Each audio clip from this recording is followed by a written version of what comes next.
మళ్ళీ వస్తాను సార్, మళ్ళీ వస్తాను. రైట్ రైట్ దిలీప్ గారు. ఇప్పుడు దాని ఏమంటారు, అన్నప్రాసన రోజు అవాకాయ పెట్టినట్టుగా 100 రోజులు కానీ మాకైతే టైం ఇవ్వాలి కదా. 3 నెలలు అది 2 months లోపలే ఇది చేయలేదు అది చేయలేదు మొదలు పెడితే 10 ఏళ్లలో మీరు ఏం చేయలేదు. బంగారు పండుగలు తెలంగాణ అప్పచెప్తే 10 years మీకు అవకాశం ఉంటే మీరు ఏమి చేయకపోతే మీరు చెప్పిన అదే విద్యా వ్యవస్థ వైద్య వ్యవస్థ చిన్నాభిన్నమైంది. సరే కొంత కోవిడ్ వల్ల కొంత కారణం కావచ్చు కానీ డిలే అయింది. డెవలప్మెంట్ ఆశించిన స్థాయిలో లేదన్నది జగద్విదితం. అది మనం మాట్లాడుకునే అవసరం లేదు. 2 systems లో ఎంత వైద్యం విద్య అనేది చిన్నాభిన్నమైనవి. మీరు దాన్ని ఫోకస్ చేయాలి. ఏదైనా సరే గవర్నమెంట్ ఎప్పుడైనా సరే ఎవరైనా అడ్మినిస్ట్రేషన్ సరిగ్గా ఉండాలంటే రెగ్యులర్ రివ్యూస్ జరగాలి. Regular reviews. ఆ రివ్యూలు లేవు, ఎవరికి భయమే లేదు. సీఎం బయటికి రాడు, నిజాం రావు గంట కొడితే బయటకు వస్తుట. ఇది ఎవరైనా మంత్రులు దొరకడా, ఎమ్మెల్యే దొరకడా, ఎంపీలు దొరకడా, ఎవరిది వాళ్ళది యథేచ్ఛగా దోచుకున్న పరిస్థితి. సామంతరాజు లూటీ చేసినట్టు లూటీ చేస్తారు ఎవరికి వాళ్ళు. నేను అదే చెప్తున్నా. ఈ కాళేశ్వరం తప్పనంటే కుంగిపోయింది కాబట్టి తప్పు అంటున్నాం. అదే ఈవెన్ దాంట్లో కాగ్ రిపోర్ట్ లోపల జలయజ్ఞంలో పక్క పెడతాం. ఇప్పుడు కొత్తగా తీసుకున్నటువంటి వాళ్ళు చెప్పుకున్నటువంటి మిషన్ కాకతీయ, మిషన్ భగీరథ లాంటి ప్రాజెక్టులు కూడా 2015 లో మొదలు పెడితే ప్రతి సంవత్సరం కాగ్ రిపోర్ట్ లో అవినీతి అనే ఉన్నది. అంటే అసలు కాస్ట్ కంటే ఎస్కలేటెడ్ కాస్ట్ ఉందనే విషయాన్ని రిపీటెడ్ గా కాదు చెప్తా వస్తుంది.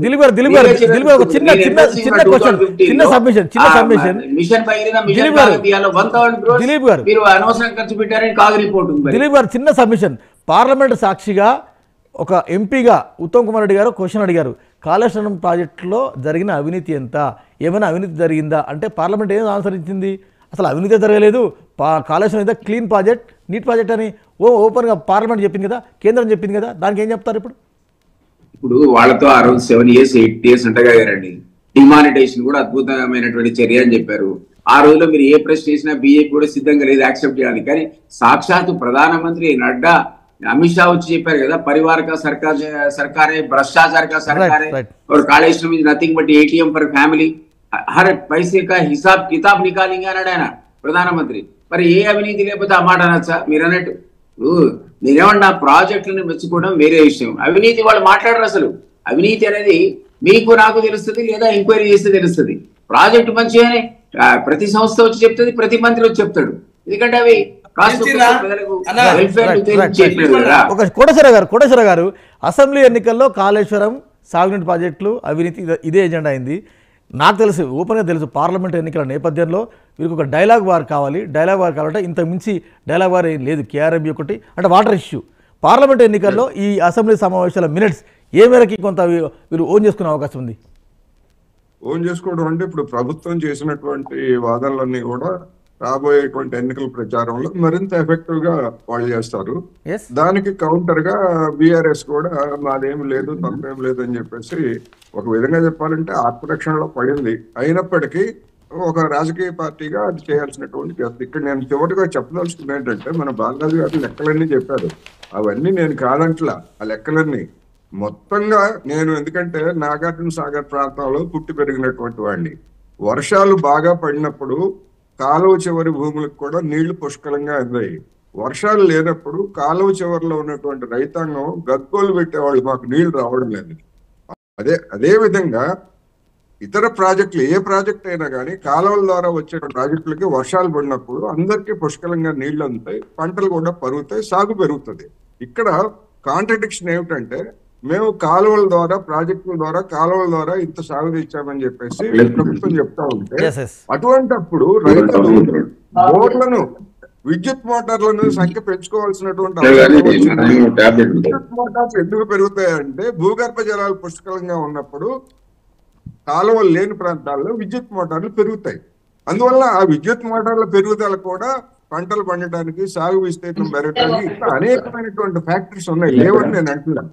కానీ ప్రాజెక్టుల నిర్మాణంలో జరిగినటువంటి లోపాలు వేరు, ఇది వేరు. అందుకని ఈ లోపాల గురించి అడిగితే మేము ఎంత పెంచాము, ఇంత ధాన్యం కొనుగోలు చేసాము, రైతులు కొనుగోలు చేయలేదు కదా. దిలీప్ గారు పార్లమెంటు ఎన్నికల ప్రచారంలో కూడా కాళేశ్వరం ప్రధాన ఎజెండాగా కాబోతుంది. ఇంతకు మించి మీరు మీ అస్త్రం ఏమీ లేదు. కానీ 6 గ్యారంటీల అమలు తర్వాత మీ హామీలు కాస్త పక్కన పెట్టేందుకే ఈ అంశాన్ని మీరు టాప్ ప్రియారిటీగా ఎంచుకోబోతున్నారు. I'm correct? మీరు ఇంతకుముందే చెప్పారు 100 రోజులు అడిగిన మాకు మీరు ఇచ్చింది ఇంకా 60 రోజులు అయినాయి, అంతకుమించి కాలేదు. 100 రోజుల తర్వాత మీరు 100 తిట్లు తినండి పర్లేదు, కానీ 100 రోజుల ముందేట తింటారన్నది క్వశ్చన్ ఒకటి. తర్వాత 6 గ్యారెంటీలు కాదు 60 గ్యారెంటీలు కూడా ఇస్తాను రేపు పొద్దున. అవసరమైతే వాళ్ళు చెప్పలేదా, బాలాగారు 2 సందర్భాలు చెప్పాడు, మేము ఇచ్చినటువంటి మేనిఫెస్టోలో లేని అంశాలు కూడా టేకప్ చేసి ప్రజలకు ఇది చేసినాం అది చేసినాం అని చెప్పుకునే సందర్భం లేదా? మేము కూడా చేస్తాం. 6 కాదు 60 చేస్తాం రాబోయే రోజుల్లో. ముందు ఇల్లు చక్కదిద్దుకోవాలి కదా.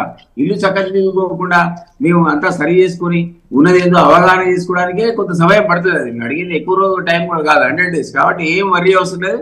ఖచ్చితంగా సీఎం కూడా చెప్పాడు, మంత్రులు కూడా రకరకాల సందర్భాలు. పార్లమెంట్ ఎన్నికల్లో బీఆర్ఎస్ ని కానీ కేసీఆర్ గారిని కానీ తిట్టేందుకు ఇంతకు మించిన అస్త్రం మీ దగ్గర ఏమి లేదు. ఇదే ఇష్యూతో వెళ్తారా మీరు? మీరే చెప్పండి, అందులో అవినీతి ఉన్నదనే మాట వాస్తవమా కాదా? ఖచ్చితంగా గతంలో ఏం జరిగిందో చెప్పడానికి శ్వేతపత్రాలు ఉంటాయి. శ్వేతపత్రం అంటేనే వేర్ ఈస్ వాట్ ఈస్, అంటే where it is what it is లాగా జరిగిన విషయాల ముందు ప్రజల ముందు పెట్టాల్సిన అవసరం ఉంటది. అది అవాస్తవం అయితే ప్రజలు వాళ్ళకి తెలుస్తుంది. విపక్షం ఉపయోగలేదు కదా, 39 మందితో వాళ్ళు కూడా బాహుబలిగానే ఉన్నారు, వాళ్ళేం ఊరుకోరు. ఎట్లా మేము మాట్లాడితే వాళ్ళు అట్లనే రిప్లై ఇస్తూనే ఉన్నారు. కాబట్టి ప్రజలు వాస్తవాలను అంచనా వేసుకుంటారు. ఎందుకంటే ఇన్వెస్టిగేషన్ జరుగుతాయి. రాబోయే 6 నెలల లోపల ప్రతి అంశం లోపల వాస్తవాలు బయట తీసుకొచ్చే ప్రయత్నం చేస్తాం. వారన్నట్టుగా అవసరమైతే ఎవరైనా అరెస్ట్ చేయడానికి కూడా ఈ ప్రభుత్వం వెనుకాడదు. కాబట్టి మేము ఇచ్చిన 6 ఇంప్లిమెంట్ చేస్తాం. రాబోయే రోజుల్లో ఇంకో 60 హామీలు కూడా ఇచ్చి వాటిని కూడా ఇంప్లిమెంట్ చేసే ప్రయత్నమే చేస్తాం. ఎస్ బాలాజీ గారు, పార్లమెంట్ ఎన్నికలకు